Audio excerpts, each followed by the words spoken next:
তুমি ঘুমাওনি?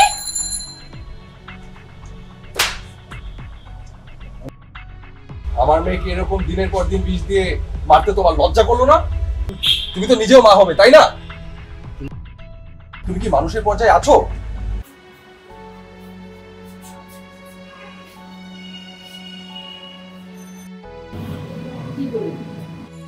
একটা প্রজেক্টের কাজ করছি, আজকে রাতের মধ্যে শেষ করতে হবে।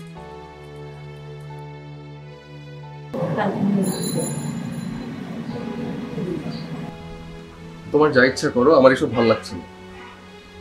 বাবা বাবা, মা খুব বেড়াইতে গিয়েছে, কবে আসবে? ফিরে আসবে মা, তুমি খেলতে যাও। তোমাকে তো বলেছি ফিরে আসবে, তুমি খেলো।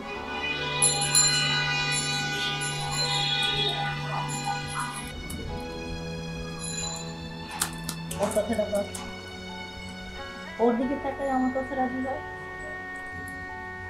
মা, এগুলো তুমি কি বলছো?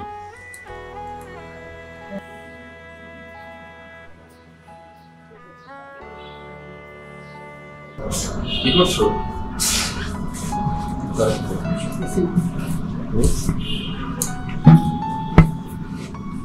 তোমার খুব সুন্দর লাগছে। কেন আগে খেয়াল করোনি? করেছি, কিন্তু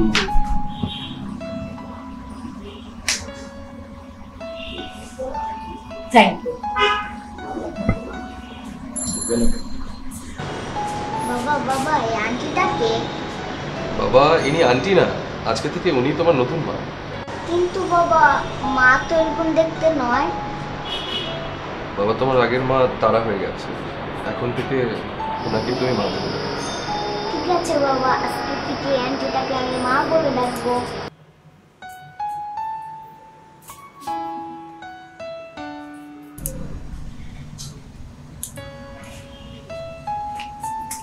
মা মা, আমাকে একটু খাইয়ে দাও। এই, আমি তো কিসের মা? আর কোথায় থেকে আমি তো মা হলো? অন্যের মেয়ের মা কেন আমি হব? আর আমি কোনো খাবার টাবার কাউকে খাওয়াই দিতে পারবো না। এই যা। মা, আমার সত্যিই খিদা পেয়েছে, আমাকে একটু দাও, আমি নিজে খেয়ে নেব। আমার মাথাটা না খেয়ে এখন যা তো। বাবা, তুমি ভুলে যেও না, তোমাকে ওকে দেখাশোনার জন্য তোমাকে এই বাড়িতে আনা হয়েছে। তোমাকে শুকেছে সাজায় রাখার জন্য এই বাড়িতে আনা হয় না। তাহলে নাতি আর দাদি মিলে আমার মাথায় তুললেন নাচেন? এই বুড়ি, এখন কি তোর কথা শুনে আমাকে চলতে হবে? হ্যাঁ, তুই যেটা বলবি ওটা আমি শুনবো? তুই নাতি আর হচ্ছে দাদি মিলে আমার পুরো মাথাটাই নষ্ট করে দিবি। বৌমা, আপনি জানতো আমার রুম থেকে যান, দেখ অসহ্য বিরক্ত কর। একটা মিনিট শান্তি দেয় দিল, আমার পুরো মুখটাই আমার নষ্ট করে দিয়ে।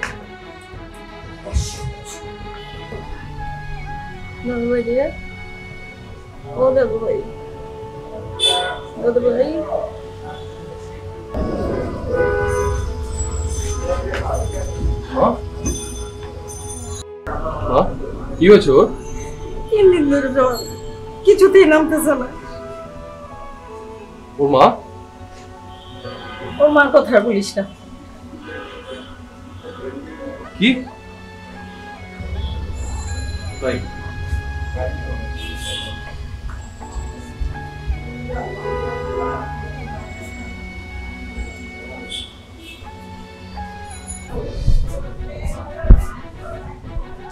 সেতু, সেতু,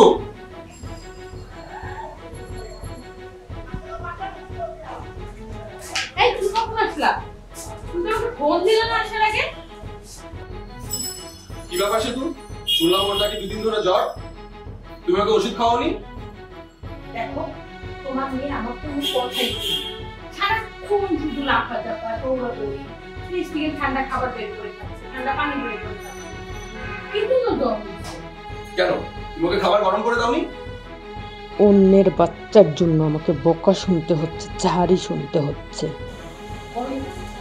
না বাবা, যদি বলছি ওরে খাবার গরম করে খাওয়ানোর জন্য, ওকে ঠিক মতো খাবার দেয়নি, আর আমি কিছু বলাই যে আমার বুকে জোকে একাকার করে ফেলছে। মা, তুমি শান্ত। না, আমি শান্ত হবো না। এই তোমার ভালো মানুষের নমুনা? তুমি ভুলে গেছো এই বাড়িতে তোমাকে কেন নিয়ে আসা হয়েছে বউ করে? এই বাচ্চাটাকে যে কবে বিদায় করবো, নয়তো আমার পিছু ছাড়বে না। আজকে অন্যের বাচ্চার জন্য আমাকে ঝাড়ি শুনতে হচ্ছে, বকা শুনতে হচ্ছে। না, এবার কিছু একটা করতে হবে, ভাবতে হবে বিষয়টা নিয়ে।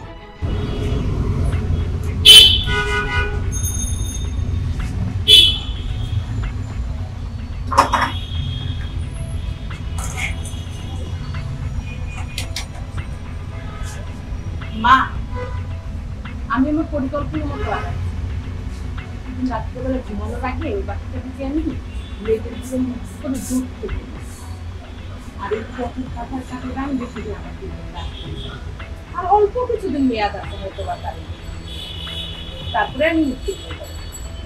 আর আমি কেন আমার সম্পর্কের ভাগ অন্য কাউকে দিতে যাবো? আর আমি কেনই বা আমার শ্বশুরের মেয়েকে পাল্টে যাবো বলো তো? যা হবে সব আমার বাচ্চা পাবে, অন্য কিছু পাবে না।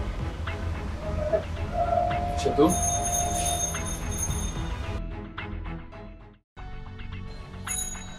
তুমি ঘুমাওনি?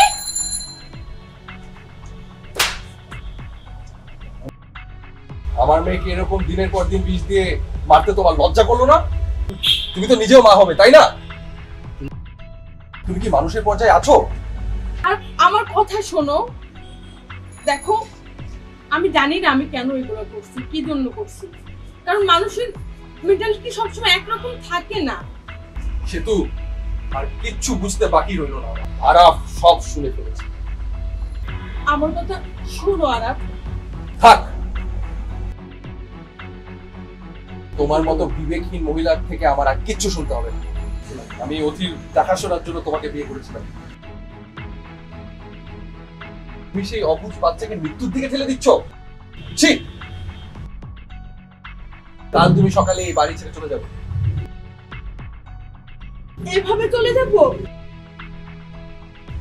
কি বলছো তুমি এগুলো? আমার ভুল হয়েছে, আমাকে ক্ষমা করে দাও। আমি বুঝতে পারিনি, আমি একটা ছোট্ট বাচ্চাকে কষ্ট দিয়েছি। আমি আমার এই ভুলের জন্য লজ্জিত।